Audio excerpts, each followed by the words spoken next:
Hello and welcome. I'm your host, William Lou. You're listening to the Raptors Reaction Podcast, presented by Betway for all your sports betting activities. Hit the QR code that you see here on the screen or follow the link that you see in the description of the episode. Make sure you like and subscribe to the channel. Please hit the like so that way you'll get the notification every single time we post a new episode. And we are, of course, going live after every game the rest of the season. Raptors lose tonight 118 to 117. Unbelievable stuff, actually, because this actually featured a very, very near game-winning shot by Jamal Shead, who was able to secure the rebound with 2.3 seconds left with the Raptors down 118 to 117. Darko calls timeout. Raptors need two timeouts to even inbound the ball. Originally, it was actually going to be Jamal Shead who was going to be inbounding the ball, which made it very unlikely that with only 2 seconds left in the game, he was going to get a chance to win it on the first attempt, but he couldn't inbound the ball on the first try. Raptors had to then take the second timeout, try it again. They changed the play. They switched it up. Jamal Shead became the go-to option rather than the inbounder, and the inbound went to Jamal Shead. He hit a little quick crossover to get past Marcus Smart, who is a pretty good defender. I mean, it's still Marcus Smart. That's the former Defensive Player of the Year winner. And he gets past Marcus with a quick crossover, dupes the veteran, and then goes downhill for a little scooping finger roll, like kind of like a hook shot almost. And it hits against the backboard. It lands like right on the back between where the rim and the backboard meet. It sits there for a second and then it drops in. And at that point, it's just absolute bedlam. Every injured Raptor sprinting onto the court to celebrate with Jamal, to give him that moment. You could tell in that moment just how much the whole team adores Jamal Shead. I mean, he is a lovely character behind the scenes. He's always singing. He's always bringing great energy. He's been an incredibly hardworking rookie. He's one of the most he's got a lot of character, you know what I mean? And I think that you could tell even from a young age that people gravitate towards him, and people were so happy for him because it seemed like for the second time in a week that the Raptors have hit a game-winning buzzer beater by one of their rookies. Obviously, Jacoby Walter had just made the shot against Orlando, and then this time Jamal Shead goes downhill with a great move, and again, like a hook shot, kind of like banking layup. I'm not even sure what to call it, and it drops in, and it looked like an incredible moment for the team. However, upon review, when they went to the video afterwards, they looked at it very, very slowly, and they found that the ball was still just like millimeters on his fingertips as he released it. For people who are fans of the Raptors going back 10 years now. But you remember when Solomon Hill hit that three in Game 5, 2016, Game 5 against the Toronto Raptors, when the series was tied 2-2 and Solomon Hill shot that three. That was the game where Norm had to steal against Paul George. At the end there, I believe Solomon Hill hit a three, and it was determined that it was on the fingertips by like literally a couple skin cells. That's how much this game was close to that. And so, unfortunately, Jamal Shead was not been, credited with his first ever game winner, and instead the Raptors lose. And I only say unfortunate because it is such a cool moment for Jamal, man. And I'm happy for like the 5 minutes where, the teammates were able to celebrate him. He was able to celebrate it. For the 5 minutes, it actually looked like he actually had the game winner. But, of course, they went to the monitor. And, yes, of course, there's no doubt when you look at something like this on review, he did need just 0.1 more seconds to have hit the game winner. But otherwise, I mean, Raptors lose tonight against the Washington Wizards. I have to say that last episode, we did give the promise that we would not be spending the whole episode talking about tanking. And so I think that for people who are leaving questions in the comments and in the chat, we love that. We love seeing that. Continue to do so.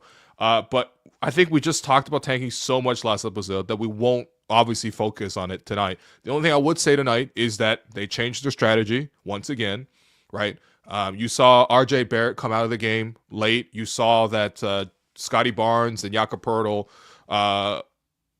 they were subbed out of the fourth quarter as well. And obviously down the stretch, you did not see any of those guys. Instead, this time you saw Jamal Shead with 4 players that the Raptors have scooped up through free agency / the G League this year, right? The closing lineup down the stretch was Jamal Shead, who is the 45th pick from this year's draft. surrounded by Jared Roden, who has been with the Raptors 905, AJ Lawson, who's on a two-way, but majority of the season has been with the Raptors 905. Orlando Robinson, who the Raptors signed mid-season on a two-way, and then, of course, they've converted him to a standard contract. They've needed a big body to replace Bruno Fernando, so he's there.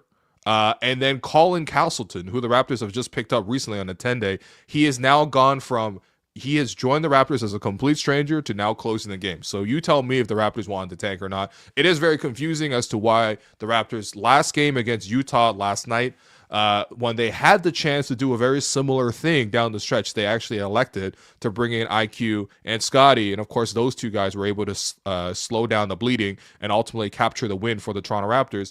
But this game, it was kind of the opposite scenario. The Raptors were down 6 when RJ came out. That was about 4 or 5 minutes left in the game. And, I think full credit to some of the guys. Like, they actually fought hard and made the most of the opportunity. Like, Jamal Shead, again, he would have made the real most of the opportunity if he made that layup. But Jamal actually did a great job of, like, leading, quite frankly, a group of strangers. Like, these are not guys that have known each other. They don't know who they are. You know what I mean? Like, they just have not played together, like, almost at all. And Orlando Robinson was able to give them a couple of buckets down the stretch. But I think more than anything else, like, it just shows you how difficult tanking is. Like, if not for an extra 0.1 seconds, the Raptors would have won again.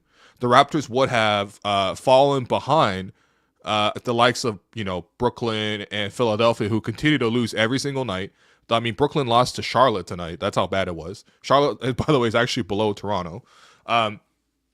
But if not for 0.1 seconds, the Raptors would have won this game as well. And when you really think about it, it's like, what more can the Raptors do? Like, genuinely, what more can the Raptors do? The Raptors have been hit with bad luck in the cases of Grady Dick, in the cases of Jacoby Walter, in the cases of Jonathan Mobo, who would all be getting minutes, except for the fact that they've all picked up injuries down the stretch. And they're all legitimate injuries. We've seen all those happen, right? They rested Emmanuel quickly, but that's kind of it. Tonight, right? They played Jakob, they played Scotty, but they didn't play them in the fourth quarter for the most part. They didn't play them down the stretch. Again, they're playing Jamal Shead, a second rounder, and 4 G League pickups. And it still wasn't a guaranteed to tank, man. And on a night where Washington was playing well, Washington was playing great. Like, I was actually watching the game and I'm like, you know what? I kind of like this Washington rebuild. I've watched a fair amount of Washington Wizards this year. The number one issue is that they can't really defend. And so, and of course, they're very young. But, Alex Sarr had some good moments, the number 2 overall pick. Keyshawn George, he picked up some foul trouble, but he had some good defensive stops. He stopped, he blocked Scotty, for example, going to the basket in the fourth quarter. Jordan Poole, say what you will about him, but he was knocking in some crazy threes. He was doing the little pool party celebration, which I kind of like, actually. One of my favorite celebrations in the league, where he sort of, plugs his nose and puts the hand over the top. You know what I mean? The pool party celebration, the drowning celly.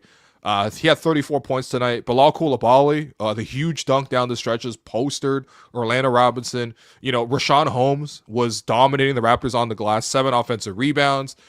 They did play the veterans in Chris Middleton and Marcus Smart. They actually played a pretty good game. And again, it came down to 0.1 seconds, man. This stuff is just not for the faint of heart. As for the other guys, the Raptors did play through the starters. Scotty Barnes, Jakob Poeltl, RJ Barrett.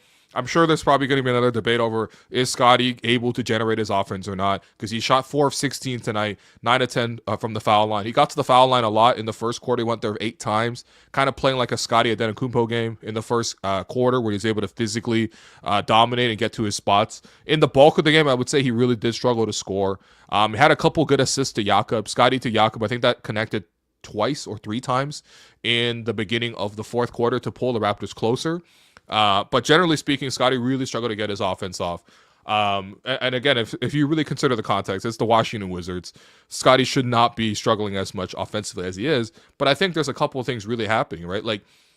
All season we've seen that when the Raptors turn the ball to Scotty and say, you're the point guard, you got to create for us, and you got to set the table, and you got to get your own shot. That has really been a real struggle all season. You know what I mean? Yes, he's got the mid-range shot going, but I think going forward is sort of this is a good season to sort of show you where his limitations are. And that's why I think that the Raptors have really pivoted in this direction where it's going to be Scottie as sort of the guy who sets the table. But generally speaking, the guys who are going to be scoring, it's going to be Jakob around the rim. It's going to be RJ going downhill at the rim. It's going to be IQ from three. And it's going to be Brandon Ingram from all three levels. Like, that's the plan. And you surround him with three scorers plus Jakob. I think that makes a lot more sense because I think the more onus is put on Scottie to score, the harder it is for him to get his game off. And quite frankly, like, when you struggle against the Washington Wizards like this, it's a bit telling. RJ didn't have the greatest game himself either. Missed a couple of shots at the rim, which he typically wouldn't, but ultimately still had 23 points, 9 rebounds, 3 assists. It was a great night for him from 3, 4 or 5 from 3, and also went 5 of 5 from the foul line, which is not typical for RJ. So credit to him on that front. Probably could have finished with 30 if he just had a regular minutes night, but he only played 28. Whatever, but still, RJ I thought was able to generate a lot of offense for the Raptors. I think for me, the biggest thing was just the turnovers. Washington was able to really convert and capitalize on the Raptors' turnovers in the second half, and that led to a lot of dunks. And RJ did have a couple of plays where, he was just driving into traffic, and that wasn't really working out. Jakob actually played great. Jakob was battling a bit of foul trouble, and I guess he has that minutes cap, but he made the most of those minutes, 21 points, 5 rebounds, 5 assists, 2 steals. I think there was a stretch there in the fourth quarter where he had 7 straight points for the Raptors. He finished a rolling layup from Scottie. He finished another play going downhill off of pick and roll from Scottie. He finished with an and one. Then he had a steal in transition. And, he set up Jared Roden to leak out for the dunk. He had another play where he was stuck in the post, pivoted, and then went up and under and scooped layup around the Washington defender. So Jakob played a really good game. Off the bench, I thought Jamison Battle did a great job. Very funny that Jamison Battle can't even get on the court now. You would think, okay, if we're going to tag, we can still have Jamison Battle out there. Nope.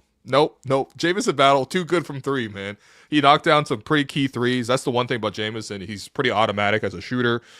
He finished 11 points tonight, 8 rebounds, including 4 offensive, and he knocked down 3 of 5 from 3. It's dude, Jamison Battle joined the Raptors as an Exhibit 10 guy, got an invite to training camp, won the invite out of training camp, won the roster spot, got a 10-day or 2-way contract, played well enough to get that converted to a standard deal worth multiple years, and now already in the season, it's nah, you're too good to close the game because we're trying to tank. It's unbelievable. That's actually kind of nuts that Jamison Battle, who coming into the season was going to be your 13th man, 14th man maybe, has now become too good to play against some teams. And honestly, that's how much it's going to take, especially because the Raptors have 2 more games against Washington.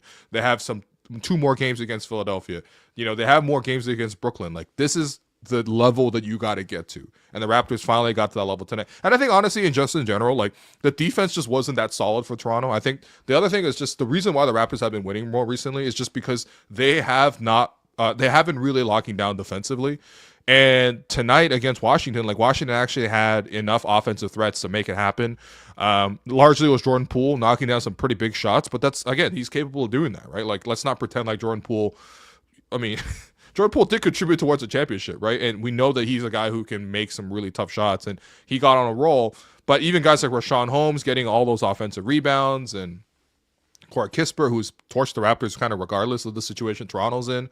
So, defensively, if you slip up on that front, then, of course, it's a lot easier to continue to sort of rack up some of these losses. But, yeah, you got to get creative to out-tank some of these teams. And the Raptors have somehow managed to out-tank the Washington Wizards, who have now gone from 12 to 13 wins on the season. So congratulations to Washington. Toronto, meanwhile, maintains their current slot in the standings, but I would really advise not watching it day to day. It is just tough to sort of look at the reverse standings every day. But I think this is one that has to satisfy everybody in the sense that basically Jamal got a game winner for himself. And for everyone else who's in charge of or in favor of the Raptors losing, which at this point, again, is everybody, including organizationally, they still get the result they wanted. In fact, this might be, I know I just said the last game that, there's no such thing as ethical tanking when you're tanking, but this is as close to ethical tanking as it gets, man. You hit a game winner, but it's off by 0.1 seconds, and so you lose. Actually, the last thing, I just wanted to give a big shout out to Colin Castleton. You know what? I'm not gonna lie, I'm not that familiar with his game. So seeing him come in and play extended minutes, number one, as a big man, because he's 6'10", but they asked him to guard a lot of wings, right? So tonight he was like in a stance against like Marcus Smart or like defending against wings and stuff like that. Thought he actually did a pretty decent job with that, especially for a 7-footer. Was able to move his feet, and then offensively he was able to sort of play tough, get a couple offensive rebounds. More than anything else, if you actually heard the broadcast, he was just talking shit the whole time, and I was just like, wow, very. Imagine like somebody talking shit to you and he's on a 10-day. It's kind of amazing. So salute to Colin Castleton. He showed me something tonight, and he played a pretty good game. So that's pretty much all you're going to get from Raptors Wizards. We would love to take your questions here, and we'll love to bring in producer, co-host Alex Wong, who I know is busy watching Lakers Celtics. What's going on, Lakers Celtics land, buddy? Yo, what's going on, big dog? Everybody remember to move your clocks ahead tonight. We're springing forward. So that'll bring you 1 hour closer to Raptors Wizards on Monday. Oh, we're doing this again, right? Yeah. Celtics have opened up a 20-point lead here in the third quarter. So wow, unfortunate for my Lakers, you know. That's tough. That's tough. What's Luka saying? Is he struggling against the Celtics again? Luka was struggling. Oh, he's got 20 points, but he was struggling in the first half, man. That Boston defense gets to him, man. Maybe Nico Harrison was right. Maybe we should wait a little bit, you know? Wow. Yeah. I mean, that's 6 of 15, 5 turnovers, minus 22. Yeah, it's not a good game. I feel like Jaylen Brown really bothers him. Because whenever Brown is on him, it's I don't know, man. This is the thing with the I feel like with the Celtics is like they can turn it on against anybody, and then when they turn it on, they have a higher gear than anyone else. Yeah, the anomaly is playing really well. He was playing really well in the first. Who's that half, again? so. Is that Tatum? Yeah, that's Tatum. I don't think Jaylen Brown has a nickname yet, but he'll probably get one soon. But okay, let's come up with a nickname for Jaylen Brown. Actually, I got a nickname segment for you later on, by the way, but we'll save that for later. Later on. Oh yeah, baby. What do you mean late? What do you mean later on? This is later on. Yeah, I'm trying my best to not talk about the one thing. I promise. Yeah. We just don't want to do that much tanking stuff. Like, I mean, they did it tonight. Like, without a doubt, they did what they need to do. When you close the game without your key players, you know what that means, man. But of course, the funny thing is for me is like, I know Darko has to do that, right? Like Darko is like, okay, I'm going to pull my guys, whatever. But then he starts to drop these plays where they give them game winner. I don't know, man. That whiteboard was looking kind of empty for like 2 minutes there. Once again, like, no, I'm not talking about this. No, you can just drop. Why don't you just drop a 5-second violation, man? They were close. I thought that'd be too fishy, man. That'd be way too fishy. I honestly thought they were gonna throw it to Orlando Robinson. Rob? For like a little 17-foot like fadeaway. Yeah. But yeah, no, it's nice to see Chris Middleton come back, shoot another air ball. An O-bomb from O-Rob. I can't imagine that call from Matt Devlin, unfortunately. No, the Raptors have a chance to do the funniest thing every night now. Like, we are. It's actually like the Raptors play a normal game until the 2 minutes into the fourth quarter. They take Jakob out, and then it's like it's just anything can happen. Like the Raptors are actually must-watch basketball. Yeah, it's crazy, man. I actually don't understand. Like this last week has actually been hilarious. So. Send in your questions, send in your nicknames for Jaylen Brown. I don't know what else there is. Yeah, what's up, man? What else? Well, that's kind of about it. I mean, there's not really that much else to this game. I already gave you my Colin Castleton report. I think what I will do later is maybe we'll watch some. You guys want to watch some Brandon Ingram jumpers? Is this where we're at in the season? We don't have to do this. We can just do a normal pod on a Saturday and leave. Okay. Well, let's take some of the questions then, because I feel like that's a good thing to do in this moment. Send in your questions.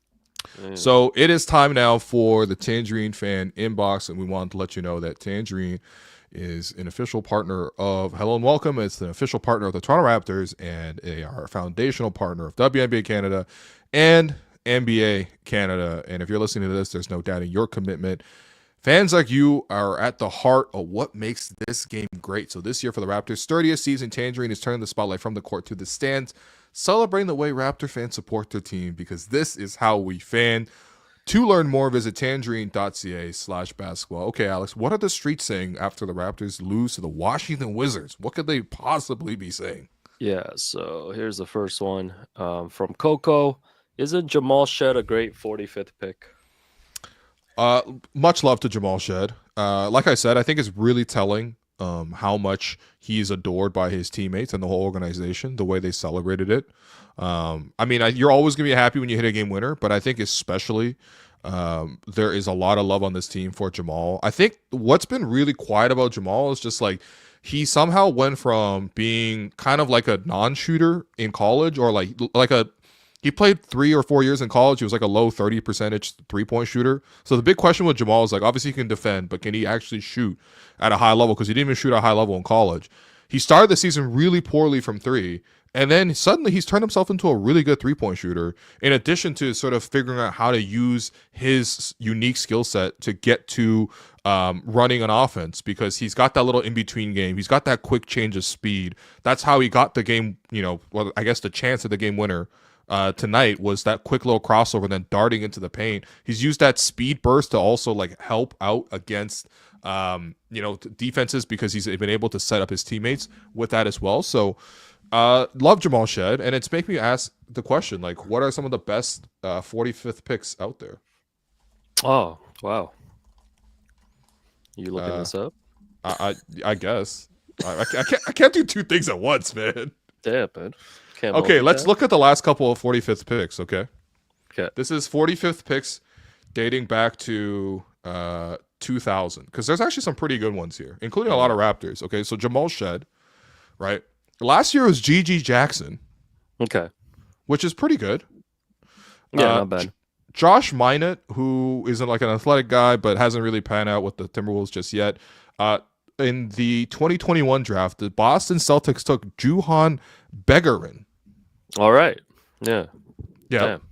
45th pick in 2020 was Jordan Nwora, which I actually kind of like, because obviously the Raptors were able to grab him on the roster. That's 2 45th picks on the Raptors roster. Isaiah Roby, Hamidou Diallo before that. Dylan Brooks, which is a really good 45th. Oh, wow. I didn't know he went that low. If you're the Houston Rockets, or if you're the Memphis Grizzlies and you ultimately took Dylan Brooks, that's really good. Demetrius Jackson, Marcus Thornton before that. Marcus Thornton was actually pretty decent as well for a little bit of time. Dwight Powell was also a 45th pick. He is still on the Dallas Mavericks. I think I saw a picture of Dwight Powell where he's on the Mavericks. He's guarding like Tim Duncan. Tim Duncan, and then someone else is in the background. No, it's Darren Williams as a Mav is behind him. And I'm like, what? Yo, Dwight Powell's been on the Mavs since like the George W. Bush administration, man. Yo, Dwight Powell's on the Mavs since like the JFK got shot, man. Yo, he's in the background, we're like, oh damn. So shouts to Dwight Powell, another great 45th pick. Oh my God. Marko Todorovic. All right. Who I don't think came to the NBA. Justin Hamilton, Josh Harrelson, who I believe his nickname was Jorts, was his nickname. Paolo Prestes, which is not good. I don't think he came to the NBA. Nick Kalathis. Goran Dragic was a 45th pick. Another Raptor, by the way. Fan favorite. Not beloved Raptor. Jared Jordan, Alexander Johnson, Lou Williams, 45th pick by the Sixers in 2005. That's pretty good. Another former Raptor. Robinson, which I do not remember, but sounds somewhat familiar. Matt Bonner was a 45th pick. He, I think, was picked to Toronto. I think we took him. I'm pretty sure we took him. Anyway, Lauren Woods is also on this list as well. And then the original Jabari Smith, who his son is now in the league, obviously with the Houston Rockets. So actually, 45th pick, there's a couple. There's been a couple. And honestly, the Raptors have had a lot of 45th picks over the years. So this episode is killing. Damn, is that hitting for people? 45th pick trivia? Oh, man. All right, next up here, the Raptors have had multiple unlikely players have 30-point games in Tampa, including Jalen Harris and Paul Watson. Who will be the most random 30-point scorer that we will have this season? Man, the way AJ Lawson's been shooting it, he's been missing a lot. But I feel like I'm feeling an AJ Lawson 30 ball. Like this is probably towards the very last week of the season. Because I was able to catch up with AJ Lawson's people before the game. Oh, nice. and they're like, Will, he's gonna start tonight. This is yesterday against the Jazz. He's gonna make his first career start. And I'm like, did you want me to report this? Because I wasn't, but I was really happy for him. And he has been taking a lot of shots. He's just been missing a lot, but I know he can actually knock down some shots. I think the key is he's probably got to hit like 7 triples to give yourself like a chance. Yeah. But he's been taking lots of threes. He's just been missing a lot of them. And I'm looking specifically at a 2-game stretch down the end of the season. Sunday, April the 6th, the Raptors are in Brooklyn. Okay, right. That's a good chance to potentially get 30 ball for him. And then the next game, Raptors come back Wednesday, April the 9th. The Raptors are home against the Charlotte Hornets. That's their last home game of the season. God, one of those 2 games. Can the Raptors have one good game this season?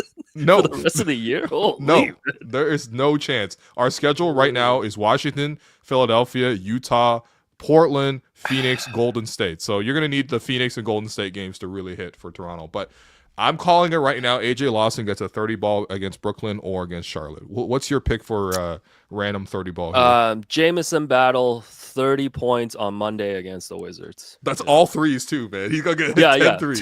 10 for 13 from 3. Jamison battle on Monday. I'm calling it. Yeah, there we go. I think he's got the potential, This is what we're doing. Yeah, I'm going to play this episode back at the end of the season. Put this one in the best of. Next up, I want Alex to read the Tangerine ad. I got you. Let's go. And now it's time for the Tangerine fan inbox.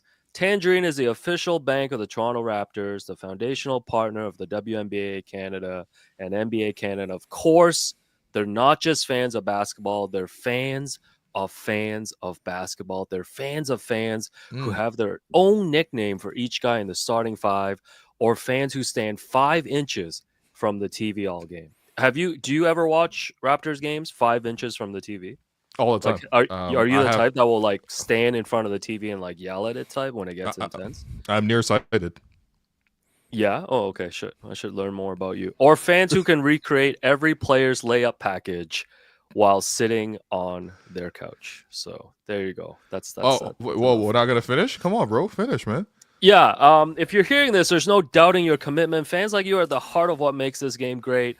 So this year for the Raptors' 30th season, Tangerine is turning the spotlight from the court to the stands and celebrating the way Raptors fans support their team, because this is how we fan. To learn more, visit tangerine.ca/basketball. Enjoying all the banter. I'm enjoying all the banter. I'm enjoying all the banter. No, it's actually funny when it loops, man. Yo, oh my god, that was great. That was great. We should do it in the Matt Devlin voice one time. You know when he does the movie ad reads and he does the epic voice. We got another Wizards game on Monday, man. You can file that one in the Tangerine bank for Monday. Oh, it's in the bank already. I've just deposited it, man. Okay, since we're doing no tanking questions, I guess I'll have to do this one. Do you think the Raptors can force a game 6 if they played Boston or Cleveland in the playoffs? What? Guys, what are we doing? What are we doing? No. Which do you think the Raptors get swept by every like top 4 team in the East?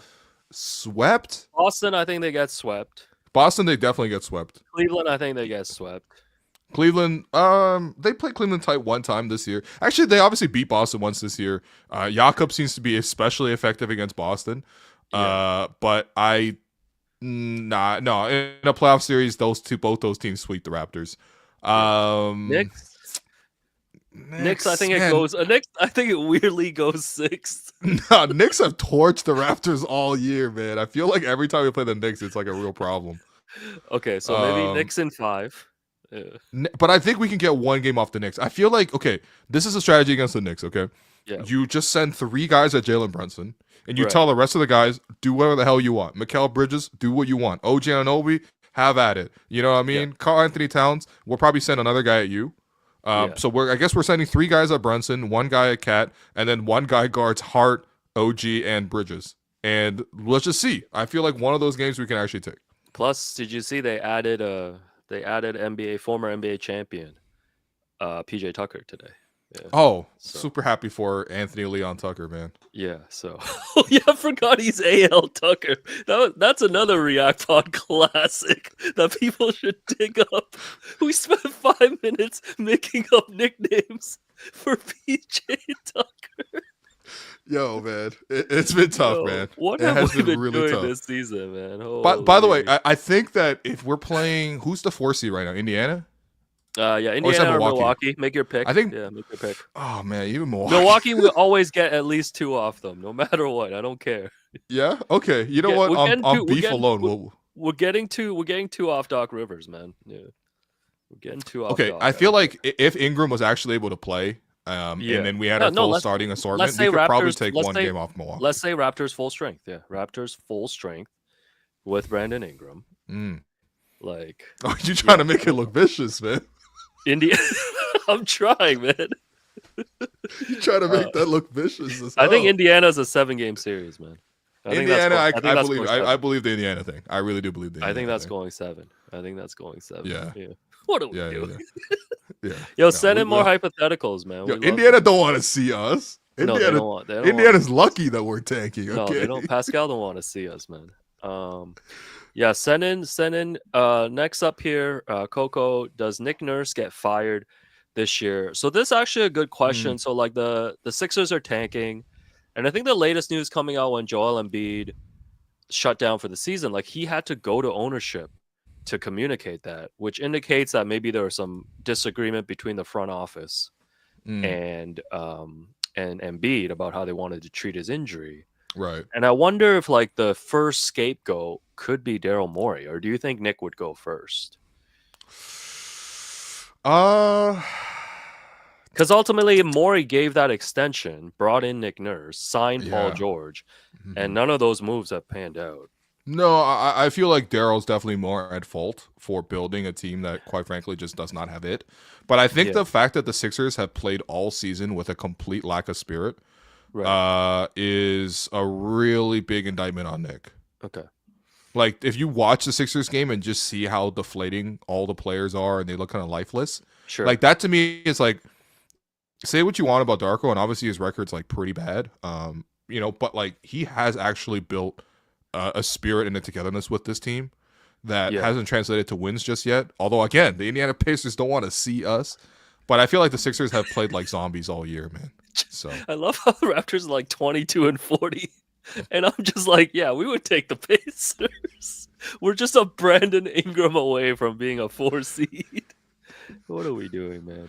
Oh my God. This is another good one actually. Will the Suns make the playoffs? Because right now the Mavs are the 10th seed, and Phoenix lost another one yesterday in overtime. Nuggets, because Jokic put up the first 30-20-20 in NBA history.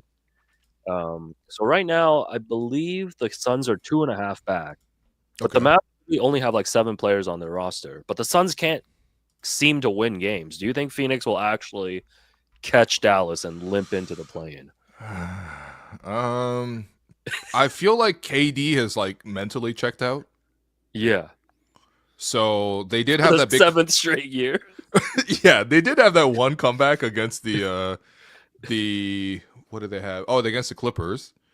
Right. Which, by the way, I've been warning you, man. Do not buy into the January Clippers. I already casually switched to the Lakers. Come on, man. You did. Come on, man. You switched from Orlando to the Clippers to the Lakers now. Come on, bro. Which is not good news for the Lakers based on that stretch. But come on, yeah, I mean, I just feel like KD's kind of checked out, man. I mean, he wants to get moved. I think the cat's out the bag that they try to move him. Bradley Beal, they were already basically like, yo, we would have moved you except you didn't want to go. Yeah.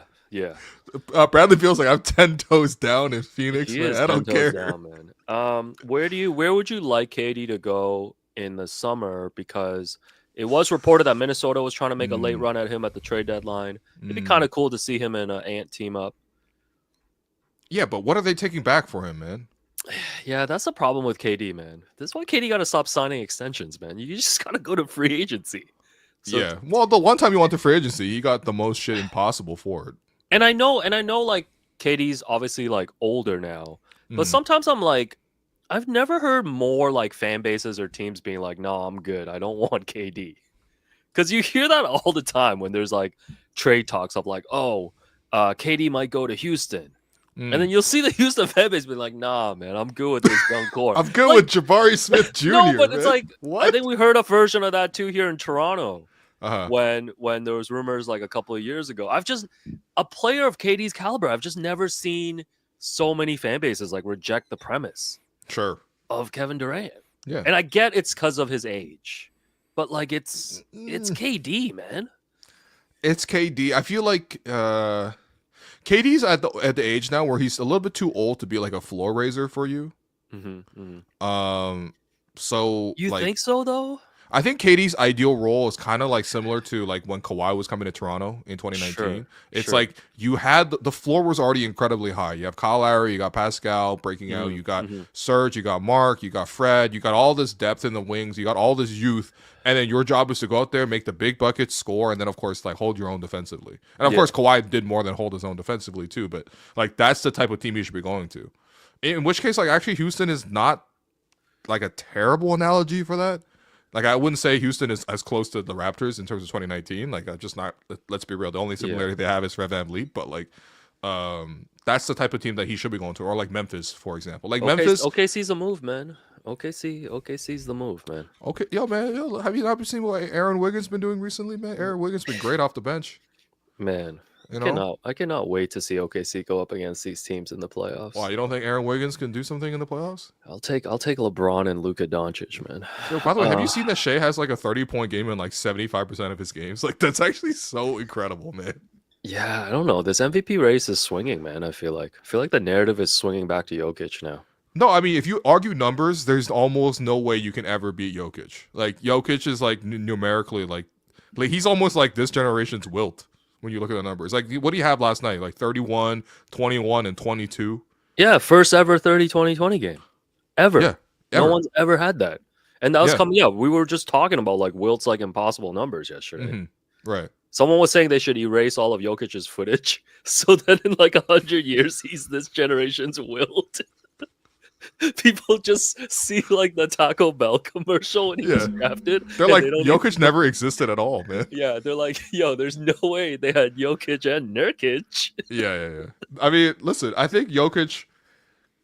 The one thing with Jokic is just like I wish he had led the Nuggets to more wins. Sure, because I feel like the wins is a pretty big separating factor. It is, but like they're like a top 2, top 3 team in the West. It's not like they're for like sure. It's not like they're the. I think it was a problem earlier in the year when they were like 500. Okay. And you're like closer to like maybe the 8th seed. Then it's like okay, you have to give it to Shai because they're like by clearly the best team out West. But like if the Lakers lose tonight, like the Nuggets will be the number 2 seed again in the Western Conference. But they still have 11 fewer wins than the OKC Thunder. So if you were to cast your vote today, who would you vote for MVP? I think statistically, like Jokic is having one of the best seasons ever. Yeah. But I don't know, man. And like it feels like in 95% of seasons, you're at the ballot. You're at the ballot right now. Like you have to cast your vote. I'm going Jokic. Who's most valuable to their team? I mean, if you took Shai off of OKC, I feel like that's probably like a 500 team. Sure. If you take Jokic off, yeah, that team going to the lottery. That's Westbrook. That's Westbrook's Wizards, man.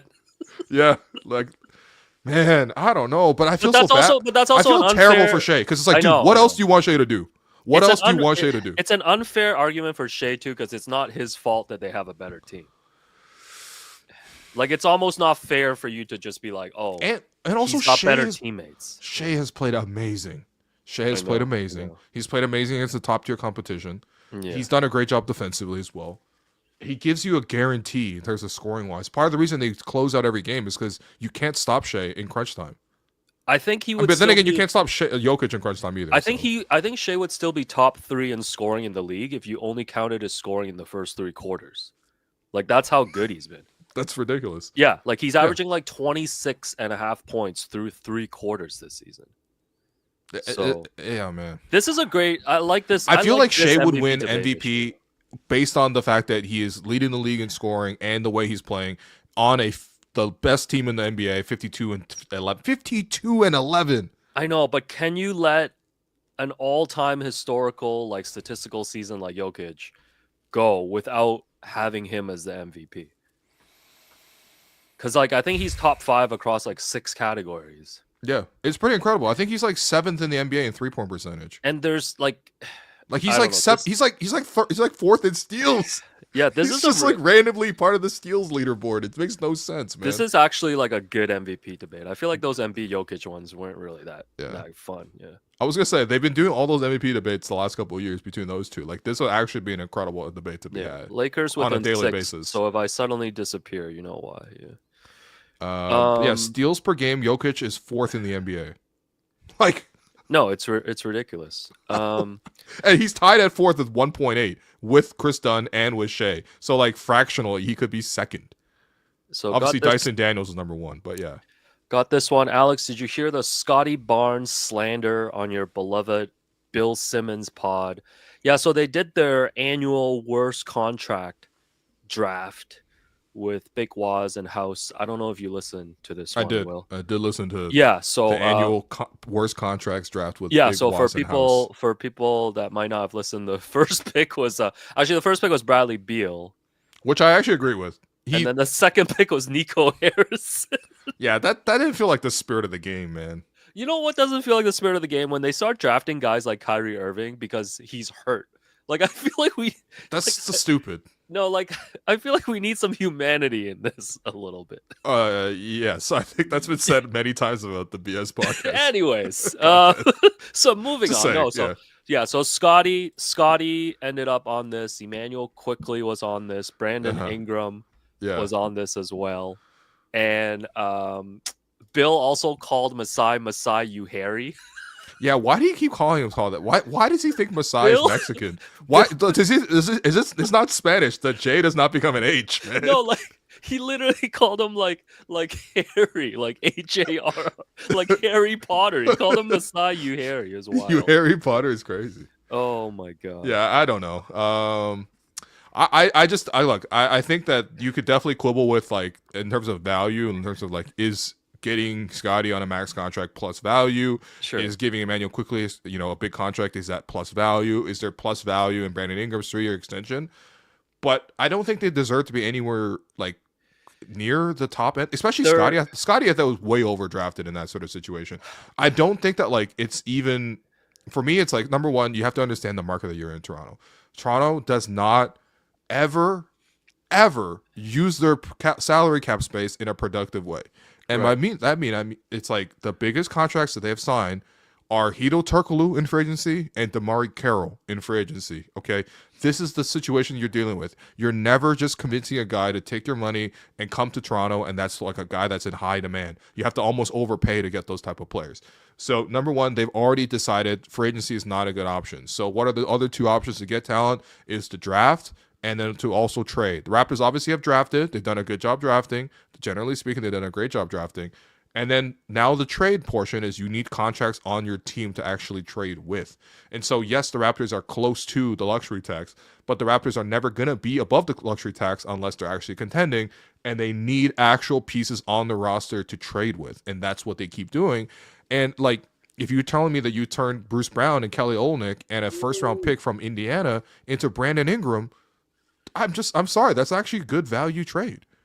You know I don't think none of these are like crippling contracts. I think you could argue with the fact whether you believe in like, oh, this is the core group that you lock into. But I feel like if they did that exercise, they could have just picked any team that's like not contending right now and picked their like top 3 contracts and done the same thing. Like you could go to like look at Charlotte or something and point at like LaMelo Ball's contract or something. Because did they not draft LaMelo? No, but the fact is like okay. They haven't liked the Raptors rebuilding plan for like a few years now. So as someone who has listened to every single Bill Simmons I didn't know you were that hard, man. Since I was 14. So no, he's not been around that long, man. Relax on Bill, man. He's been around. He has been around at least 25 plus years, man. Let me look at the biggest contracts in the NBA, man. I feel like it's not that crazy. Hold on. Biggest contracts in NBA. Let's look it up right now. 2024, 2025 NBA player contracts. Okay, so Did Paul George not get drafted? That's Paul one of the George. worst. Paul George got drafted. Joel Embiid got drafted. That's a pretty Zion bad Williamson got drafted. Is Julius Randle not on this list? I don't know if Randall went actually. Rudy Gobert Gobert got drafted. Yeah, that's a good one actually, because I feel like Rudy's not really plus value, especially Dame got drafted too. That one. That one because you're betting on just the age as he's aging into that contract. But I think with some of those, it's just like it's not like a fluid market, right? It's not like the price of eggs should be the price of eggs, because like this is how much it costs to produce eggs, and this is how much. Careful about price of eggs, man. Okay, maybe price of eggs is crazy these days. Damn, I guess we're in the middle of a trade war. No, okay, let's say like, I don't know, the price of a banana, right? It costs how much it costs to grow a banana. There's a labor cost associated with it, and then there's the cost of actually importing that banana from like South America to Canada. I get what you're you know what I mean? Like, and then there's like different banana competitors, and then they compete with each other, and then of course the point where supply meets demand, that should be where the price is. You know what I mean? Like, just basic like microeconomics. You know what I mean? Like, I feel like basketball's not anywhere close to that. Like, teams are not all able to go into the store and shop between like 5 different bananas and pick the best one at the best price. Yeah. Like, you only have the hand that you were dealt. So it's closer to like playing a game of poker than it is like playing an actual game of just like shopping for whatever you want. So like there's not always going to be best value at best price, especially for different markets. Like Toronto is a very different market as compared to any of those other ones. So I mean, again, like you look at some of these contracts, like even Lauri Markkanen, his contract, right? Like, I guess when he plays, he's a good player, but he has no impact at all on the Utah Jazz, right? Mm-hmm. They're like willing to throw away multiple seasons of him. And there's like, 46 on his deal next year, 46 on the deal the year after, 50 the year after, and then 53 million. Like, in what world, in the second apron world, does people want Lauri Markkanen for $53 million? You know what I mean? And he doesn't even play for that team. Right? Like, I get it. I think you could look at some of these other contracts that are around. Like, I think Sabonis they drafted, which is, I think is fair. Zion, for as talented and healthy as he is, now that he's healthy and coming back with the roster, guess what? the Pelicans still can't do anything. Yeah, like, didn't they give up 140? What did they give up tonight? 146 points to Houston. Who's even scoring that much for Houston that you got to give up 146 to them? You know what I mean? Like Jamal Murray, I think they probably picked, which I think. Yeah, I did pick Jamal. I mean, Jamal's been playing better now, but he's been playing better. Dude, Brandon Ingram has paid the same thing as Michael Porter Jr. Yeah, no, I get what you're saying. You know what I mean? And that's what it's like. I don't think Scottie should have been on that list because there really is an upside and there really is a defensive element to that. Sure. And then I think IQ you can quibble with, but again, in general, like there's a lot. This is just kind of the going rate for starting point guards. And then Ingram, I think, is like fair value for a player who, like, when he steps with the Raptors, he would probably be the Raptors' like number one scoring option, just based on his skill set. So yeah, like OG 40 plus is also a little nasty. Yeah, he's like, the highest. He's got to be the highest paid. No, Cat is the highest paid guy on the Knicks, right? Cat is the highest paid. I mean, obviously, this is because Brunson took that crazy discount, and then they were like, in return, we're going to give you the captaincy. Man, the Knicks are in such a weird spot because like. They're clearly a really good team, but they also clearly will not win. No, I mean, I thought about it more, and it's just like Tibbs has now successfully recreated the Chicago Bulls team that he had. Yeah, like the 2011 Bulls. Yeah, except it's the inverse of Joakim Noah, where Joakim was incredible on offense. They're saying now Cat is incredible. They're saying Mikal Bridges is Keith Bogans out in these streets. In big games, I feel like he does give you a Keith Bogans type of vibe, man. I feel bad. I'll give him Ben Gordon at best, man. I feel bad for Bridges because, like, I think just like psychologically, it just wears on you when you get traded for like 5 first rounders. It's just a lot, you know. Yeah. Like you're carrying a lot of pressure with you. Right. Like, what happened that like? Why do we go through this brief period where guys like DeJounte Murray and Mikal Bridges netted like 5 firsts, man? Yeah, I don't know, man. Like, I feel like people. Happened? I feel like people just didn't quite understand how the NBA works, man. Yo, Chris Middleton got a $33 million player option for next year. Hey, yo, that's a former champion, man. Come on, man. Yeah. Okay, I mean former for sure because he airballed the hell out of that game winner.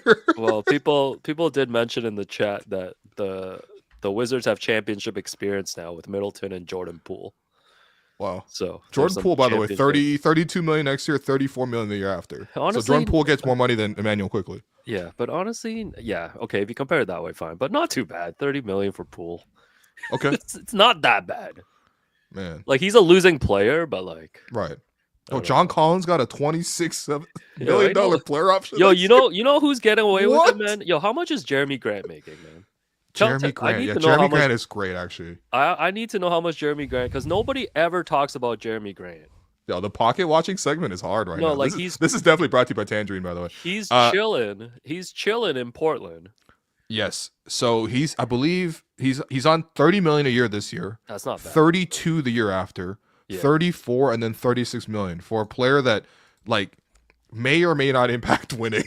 Like he's good. No, but like, he's averaging 14 this year. Goodness. But did you even hear his name like mentioned as like, oh, a player that a contending team would go after at the trade deadline? I feel like I didn't hear a single thing about Jeremy Grant. No. Again, he's averaging 14 points per game this year as a 30-year-old, shooting 37% from the field. Yeah, Jeremy Grant is living the life. Wow. Man. That's respects. I would have drafted him. Yeah. Look, this is not just us caping for our guys. It just really isn't, man. But like, I don't feel like it's that ridiculous that some of these contracts are on the Raptors. I just don't. Some people are saying Aaron Gordon, Drew Holiday, long-term money. I think those guys are fairly paid though on like contending teams. Like maybe Drew's contract will not age well. I would say they're only fairly paid in the context that they're in. Yeah. Like Yeah. I don't think I'm stressed if I'm the Celtics about like paying Drew. Right. Because you have this team. Yeah. How much is Al Horford making these days, man? Better be the vet. Why are you watching Al Horford's pockets? Well, I'm man? literally watching him right now. Al Horford making $9.5 million. He's the 169th highest paid player in the NBA. All right. He can keep getting away with it. Why are you watching Al Horford's 9.5? I just feel like I've been watching Al Horford for as long as I've been reading Bill Simmons, man. Honestly, yeah, Al Horford. I mean, he was around long enough that he like broke TJ Ford, which is crazy. This comment cracked me up. Tatum for 3, White for 3, Brown for 3, Pritchard for 3. Boring. No, honestly, that's wow, that's the NBA. Al Horford has made at the end of this season, he would have made $290 million in career earnings. Good for Al, man. good for Al, man. Yeah, good for Al. Also, shouts to the Sixers for cashing him out that one time. Oh yeah. Cashed him outside, man. Yeah. All right, man. We did it. This will be fun. Yeah, I think shouts to the Rockets fan that was in here. Kyle said, "Yo, Will and Alex, Rockets fan here. Love the content. You guys are great. Appreciate you. All right, let us know what you guys think of Fred right now. Fred obviously was a favorite of the show until obviously it went south, but still, we're always gonna be thankful for Fred for 2019. What else is this, man? If this is development season, what skills have you seen the coaching staff trying to develop in certain players? Have you seen any encouraging signs of growth from the start of the season? I think Jamal, it's his 3-point shooting and playmaking. I think he's certainly showed growth in that regard. I think with Jacoby, it's sort of like kind of a two-way impact. Like they're not really sticking one thing on Jacoby. They're like putting him on the tough defensive assignments. He's done a decent job with that. Sometimes he picks up fouls, but like again, he's a rookie. Offensively, they've got him doing a mix of like his own creation and also catching and shooting for threes. He's done a decent job with that too. So Jacoby, they're kind of throwing everything at. Jamison, clearly they kind of want to develop him as like a Sam Hauser type clone. They're pretty happy with his catch and shoot threes. Now they want him to sort of like develop into like a guy who can, not just stand still threes, but sort of like a guy who can fly into a dribble handoff and knock down the three, or even like run off a set and shoot a three. Who else are the other rookies that we have?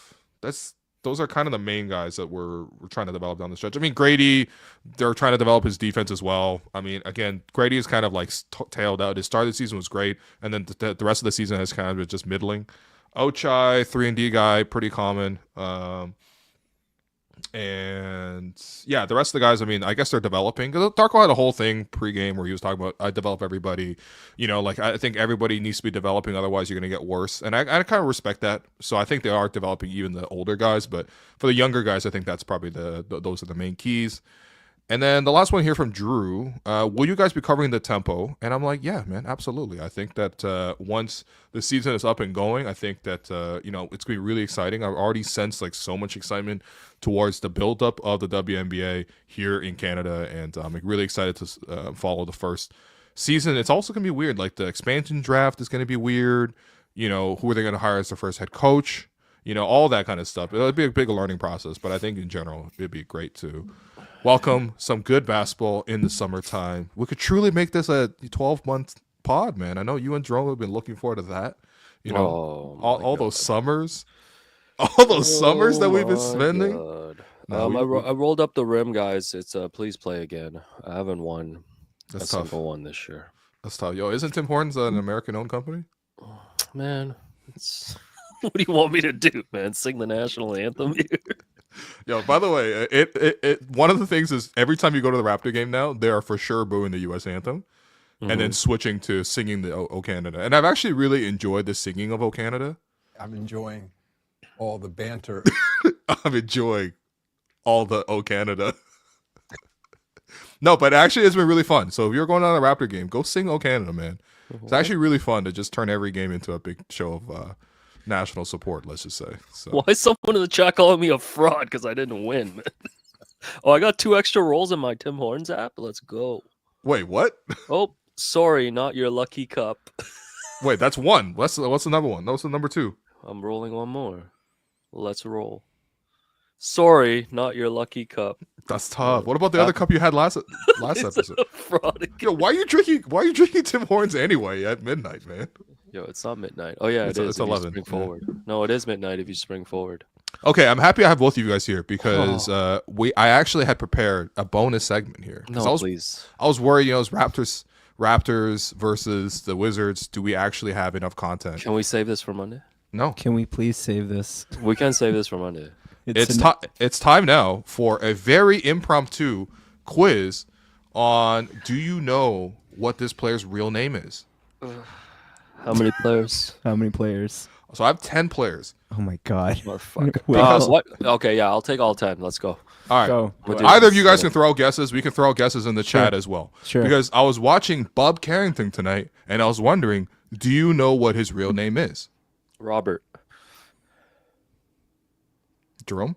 I'm gonna go with JR. Bob Carrington is Carlton Carrington. Oh, okay. Oh wow. Yeah. Guys, don't answer it in the chat because it's gonna spoil it. Nah, you guys could just turn the chat off. The chat could guess whatever they want. Next one, number 2. Buddy Hield's real name is Gerald. Gerald Hield and Steven. Steven Hield. No, both wrong. It's Shavano Rayner Hield. Goodness, man. That's Cool. Chavano Rayner Hield. All right. Yeah. Amazing, man. Thank you. Next one, Shake Milton. What is Shake Milton's real name? Milk. Milk Milton. Khalees. Khalees. Unfortunately, the milkshake is not the correct answer here, although both of those would be pretty great. It's actually Malik Benjamin Milton. Malik Milton would have been cool by itself, by the way. I don't know why it had to become Shake. Yeah. Okay, I like that. So Malik, like milk, shake, Malik shake, Milton. You know what? Honestly, both of your guesses were pretty close, considering the Malik is pretty close to the word milk. Yeah. Next. Okay, next one. TJ McConnell. What does TJ stand for? Jeff. What's the T? You can't just be... Okay. Oh, Terry Jeff. Terry Jeff McConnell. Shavano Rayner. It is Timothy John McConnell. Someone actually got that correct in the chat. Salute to you. Nice. There's some no real fans way. here. Next one, Bones Highland. What's Bones Highland's full name? Mark. Skeleton. Skeleton Highland and Mark Highland. No, it's Nahshon Lee Highland. That is Nahshon, okay. NAH''SHON.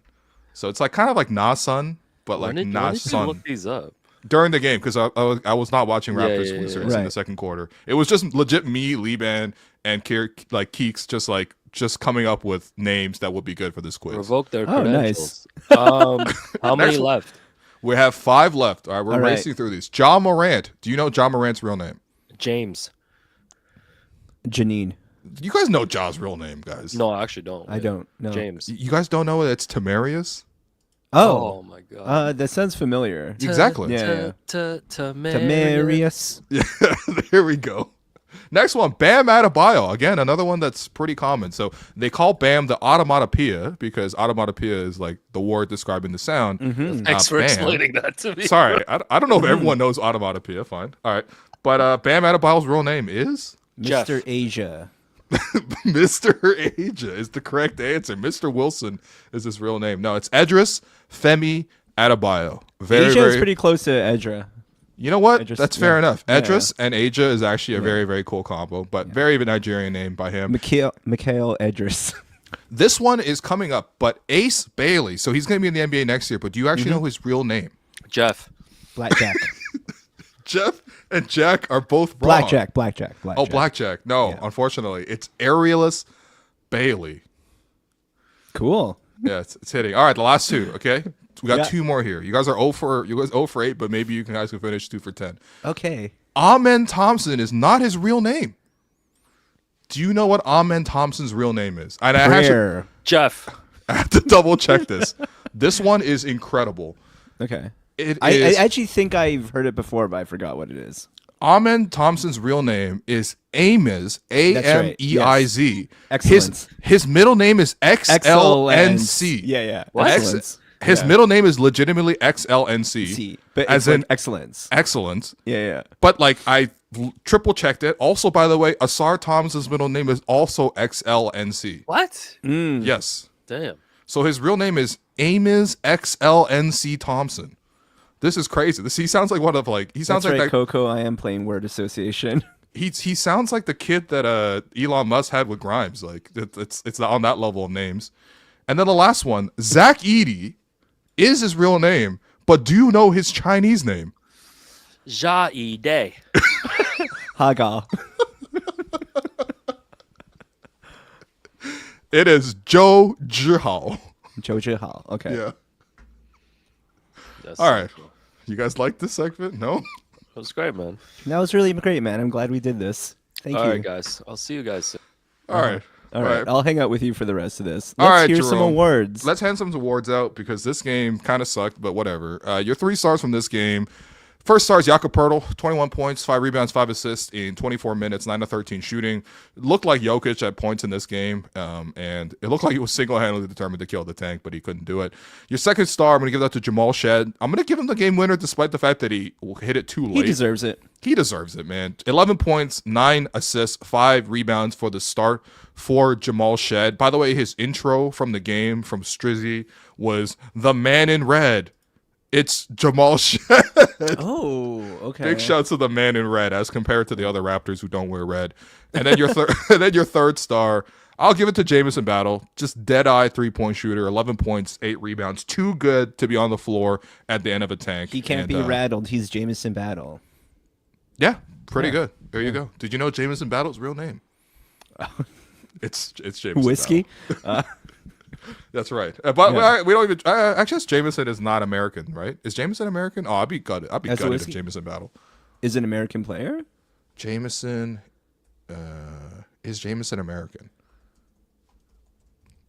I don't think so, right? Jamison has Like to the be- alcohol? Yeah. No, No, it's it's Irish. Irish. Yeah. There we go. Okay, perfect. Yeah. Irish. More than happy to continue drinking Jameson, There you go. my whiskey of choice. And then finally, your Gerald Henderson Award winner for who randomly hurt the Raps. It's tempting to go with Jordan Poole here, but I actually give it to Richaun Holmes. I feel like he actually bullied the Raptors quite a bit tonight.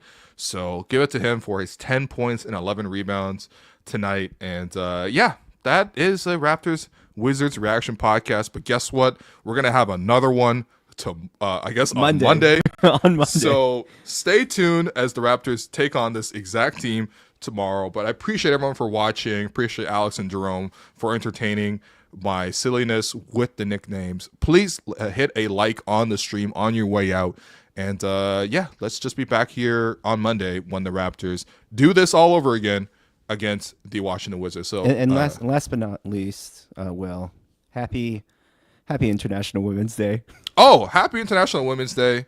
Okay, definitely had a lot of the version of LeBron jokes, but even LeBron jokes aside, man, this was actually a great time to see the growth of women's basketball here in Canada, and I think that it'll hit a lot harder, especially with the team here. But a lot of good progress is being made, And big shouts to all the women out there. I hope you enjoy the last 20 or 48 minutes.